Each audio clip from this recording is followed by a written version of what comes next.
I look up from the couch and wave goodbye to my friend Kathy, and lull myself back into the depths of the TV, easing my thoughts into the mindless box when all of a sudden my eyes scan the coffee table in front of me and I see that Kathy has left her cell phone behind. I grab it and go to the front door, open it, and see that I am too late to catch her. Oh well, I think, I'm sure I'll run into her forgetful ass soon. I go to sit down, and I realize I don't feel like dwelling into the tube too much. It's a super fucking nice summer day, and I would rather just fierce around outside. But who to do something with? Oh shit, I'll look up Becky's number on Kathy's phone and see if she's busy. She's always sitting at home bored, I tell myself. I fumble through the controls of the voodoo phone till I find it and dial her up. She says she is down to do something and suggests to go to the park. There's a little park around our neighborhood with a small pond with little rolling hills and perfect picnic areas.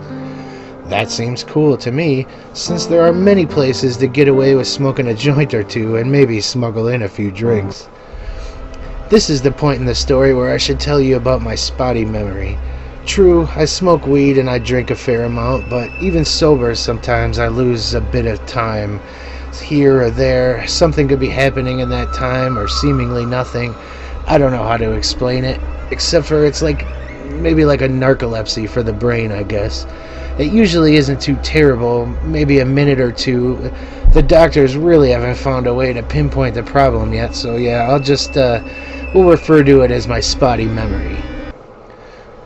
Anyway, we pull up in the red car, grabbing the parking spot closest to the grass for a shorter walk. True, we are both able-bodied and young, but still a trifle lazy.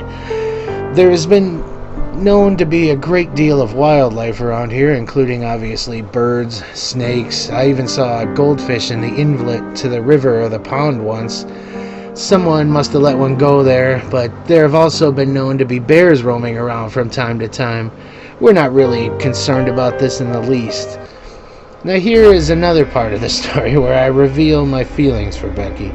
I love her very much as a friend, but so much deeper does my love go. Her smile lights up my existence, her eyes melt my insides like butter on a hot rock. She is single, and so am I, but alas, we are stuck at friends, so I try to do my best when around her to limit my side of the conversation to platonic things. Anyway, we are walking and laughing about something stupid across the grass, and we find a hella good spot to sit for a while and get high, stare up at the clouds and bullshit for a while. So we're laying around in our little discovered euphoria when I hear a rustling a bit in the distance. Annoyed, we sit up and see people freaking the fuck out and scattering around like madness has just ensued. We grumpily rise to our feet, and I can see a bear in the distance bounding about some picnickers, and they are scrambling everywhere. Not as much frightened as in awe, we stare at the calamity until it starts galloping a tad closer, and then our hearts start to race. But we hold our ground, still not believing that the bear is really headed towards us. It does, though. It grows closer and closer, and we eventually start to get more and more nervous. Comes within about 50 feet, and I scream at it, flailing my arms about.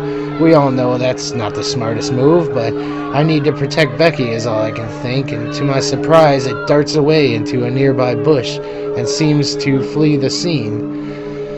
Unbelieving and gasping, we start to feel a bit calmer, but we are not sticking around here anymore, man. We start to pick up the shit we brought when, out of the corner of my eye, it comes lunging at me.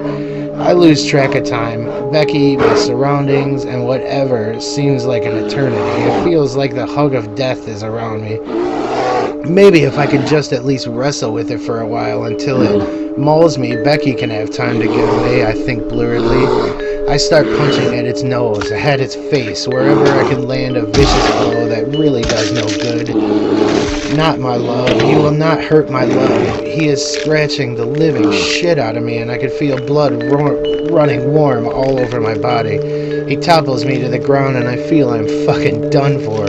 I feel an object in my back. I struggle and try to wiggle a hand and arm free to see what it is. It's a steak knife left over from our spot.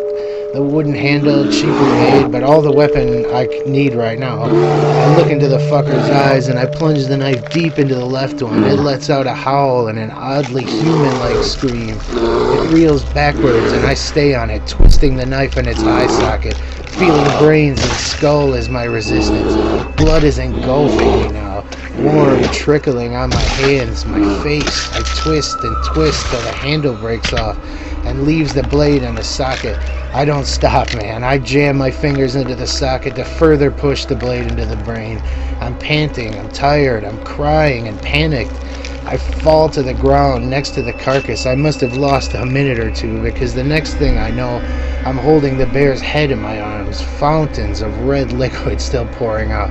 I look up and police officers with guns drawn and too many cop cars to comprehend are in the parking lot and grass.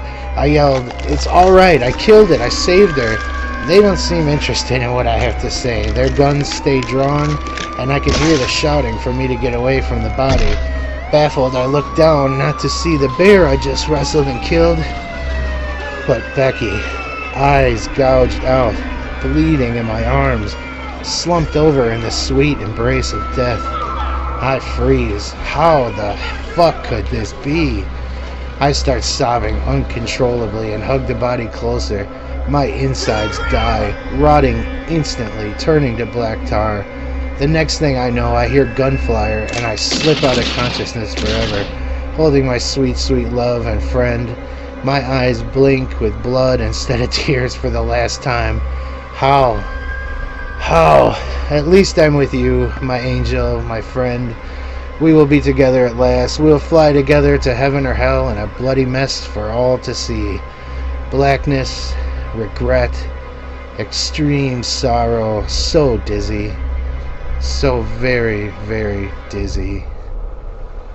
The end.